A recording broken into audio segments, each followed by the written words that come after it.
Qatar ने Israel और Hamas के दरमियान जंग बंदी और यरगमालियों की रिहाई के लिए मुज़ाकरात में सालसी किरदार अदा करने से इनकार कर दिया। खलीजी रियासत की वज़ारत ख़ारजा के मुताबिक कतर इस वक्त तक सालसी किरदार अदा नहीं करेगा जब तक दोनों ममालिक मुज़ाकरात को संजीदगी से हल करने के लिए लाए अमल तय नहीं करते।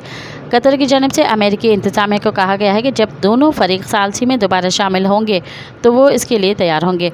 गैर मुल्की खबरसां इदारे AFP की रिपोर्ट के मुताबिक खलीजी रियासत की वज़ारत ख़ारजा के तर्जुमान माजिद अंसारी ने बयान में कहा है कि कतर ने 10 रोज़ कबल इसराइल और हमास के मुतला किया था कि अगर उन्होंने इस दौरान कोई मुआहदा नहीं किया तो कतर फ़रीक़ैन के दरमियान सालसी किरदार अदा करने से सबकदोश हो जाएगा।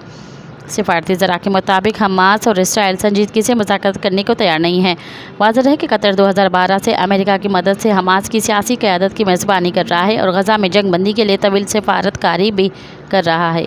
मज़ीद ख़बरनि ऐं तफ़सीलात लाइ विज़िट कयो असांजी वेबसाइट www.awamiNewsHD.com ऐं ॾिसंदा रहो अवामी न्यूज़ HD।